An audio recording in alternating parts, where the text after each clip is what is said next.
আলহামদুলিল্লাহ, আলহামদুলিল্লাহ। নগদ কাজ করে যখন হাতে মজুরিগুলো পাই তখন এতটাই শান্তি লাগে। এই যে একসাথে 13 সেট কাপড় ডেলিভারি দেওয়ার পর কাস্টমার মজুরিগুলো দিয়ে গিয়েছে, তখন অনেকটাই শান্তি লাগতেছিল। আসলে কাজ করার পর যদি মজুরিটা পাওয়া যায় তখন এর থেকে শান্তি আর কিছুই না।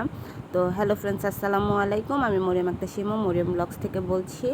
আজকে আবার আরও একটা ভিডিও নিয়ে চলে আসলাম। যারা বলেন যে ঘরে বসে নাকি ইনকাম করা যায় না, আপু আপনি মিথ্যা কথা বলেন, টেলারের কাজ করে কি মাসে হাজার হাজার টাকা ইনকাম করা যায়? হ্যাঁ আপুরা, টেলারের কাজ করেও কিন্তু মাসে হাজার হাজার টাকা ইনকাম করতে চায়।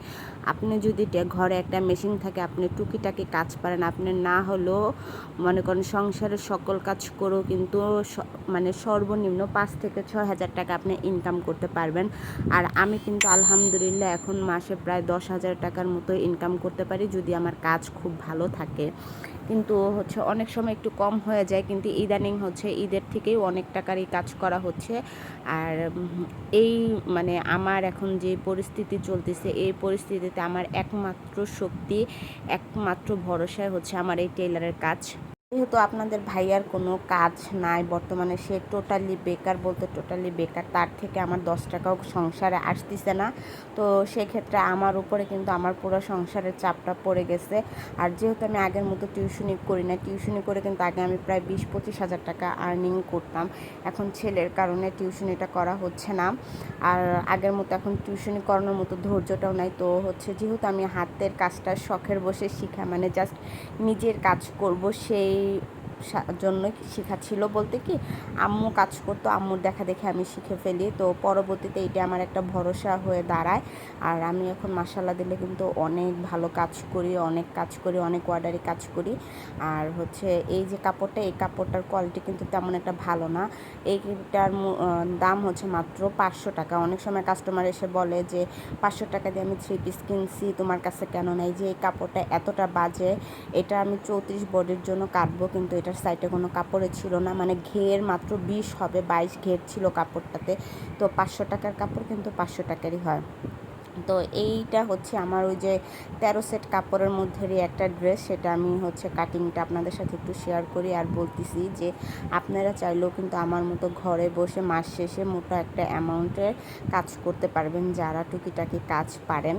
তো এই যে কাজটা আমি আজকে জানা বিধায় কিন্তু আমি আজকে আমার সংসারের হাল ধরতে পেরেছি।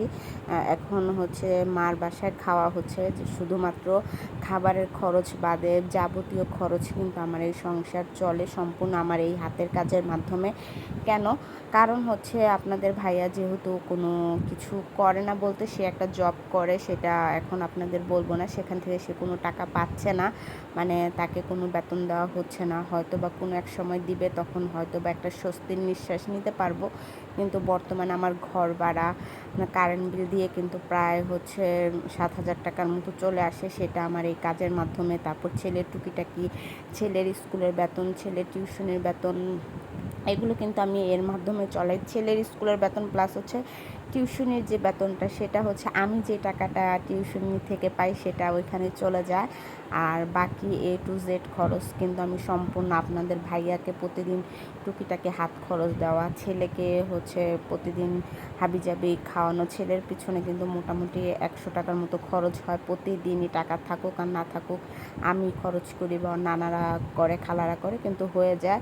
সম্পূর্ণ কিছুই কিন্তু আমার এই টেলারের কাজের থেকেই হয়। আমি বেশিরভাগ দিয়ে ওর নানা ওরে প্রতিদিন 20 টাকা দেয়, সেটা আমি ব্যাংকে জমা রাখতেছি, ছেলের ছোট্ট একটা স্বপ্ন পূরণ হবে বিধায়। আর খালারা তো খাবার কিনেই নিয়ে আসে। তারপরও ছেলের বায়নার কোনো শেষ না। আসলে শুরু থেকে বেশি বেশি খাওয়িয়ে তাকে অভ্যাস করা হয়েছে, যার কারণে সেটা এখন আর চেঞ্জ করা সম্ভব হচ্ছে না। আর আপনাদের সাথে কথা বলতে বলতে কিন্তু আমার জামার কাটিং হয়ে গিয়েছে, এবং সেলরের একটা মাপ আপনাদের সাথে শেয়ার করা হয়ে গিয়েছে। যারা নতুন কাজ শিখতেছেন তারা কিন্তু আমার ভিডিওটা দেখে শিখে নিতে পারবেন, কারণ আমি এখানে কোনো রকম এডিটিং না করে সম্পূর্ণ ভিডিওটা আপনাদের সাথে শেয়ার করেছি। একদম আপনারা দেখতে পারেন যে আমি কিভাবে সেলরের মাপ নিয়েছি, কিভাবে কি করলাম, কোথায় কত মাপ। তো ইজিলি আপনারা কিন্তু এই সেলরটা কাটিং করে নিতে পারবেন। এটার লম্বা হবে 40 লম্বার একটা সেলর আমি কাটিং করতেছিলাম। তো আমার কিন্তু সালোয়ার কাটিং করা কিন্তু অলমোস্ট ডান হয়ে গিয়েছে। তো তো আজকের ভিডিওটা যদি আপনাদের ভালো লেগে থাকে অবশ্যই লাইক, কমেন্ট এবং শেয়ার করতে ভুলবেন না। আর আমার জন্য সবাই দোয়া করবেন যেন আমি এইভাবে সামনে এগিয়ে যেতে পারি। আর ওই যে ছোটোখাটো প্রবলেমের কারণে কিন্তু আমি এখন আর ওরকম 3 পিস আনতে পারতেছি না। তো আমার বোনকে আমি বলছি যে আমাকে আবারও কিছু টাকা ধার দিস, আমি 3 পিস আনবো। তো আপনাদের কিছুদিন আগে বলছি যে আমি এবার একবারে 1,00,000 টাকার কাপড় আনবো। আসলে এটা বলার কারণ ছিল আমার হাজব্যান্ড যেখানে জব করে 8 মাস ধরে বেতন দিচ্ছে না। তো ওইখান থেকে বেতন দেওয়ার কথা ছিল, বাট সেটা দিবে না। তো আমার হাজব্যান্ড বলছে যেহেতু তুমি এতদিন যাবৎ ঘর ভাড়াটা দিচ্ছিলে, যাবতীয় কাজ করতেছিলে, তো আমি তোমাকে একবারে কাপড় এনে দিব, বেতনটা পেলে আর টুকিটাকি ঋণ যা আছে সেগুলো শোধ করব। তো তোমার জন্য ভালো হবে, কারণ ঘরে যদি কাপড় থাকে সেটা সেল করব, সেই টাকা দিয়ে আবার কাপড় আনবো, এতে আমার সংসারও চলবে, কাস্টমারও আমি অনেক খুশি ছিলাম। কিন্তু যখন শুনলাম যে বেতনটা আর দেওয়া হবে না, তখন থেকে মনটা অনেক খারাপ। তো কিছু করার নাই, হয়তো বা মহান আল্লাহ তাআলা পরীক্ষা নিচ্ছে, আমরা দেখি তার পরীক্ষায় উত্তীর্ণ হতে পারি কি না, কারণ সবারই জীবনে কোনো না কোনো ক্রাইসিস থাকে। তো বর্তমানে আমার লাইফে অনেক ক্রাইসিস চলতেছে, মাঝে মাঝে অনেক কষ্ট লাগে, কিন্তু কিছু করার নাই, অ্যাকসেপ্ট করে নিয়েছি। দেখা যাক আল্লাহ কতটুকু আমাকে কষ্ট দিতে পারে। তো আপনারা আমার জন্য দোয়া করবেন। আজকের ভিডিওটা বেশি বড় করব না, তো পরবর্তী ভিডিওতে আপনাদের সাথে হয়তো বা কাটিং বা সেলাইয়ের ভিডিও শেয়ার করবো। আজকে এই পর্যন্ত।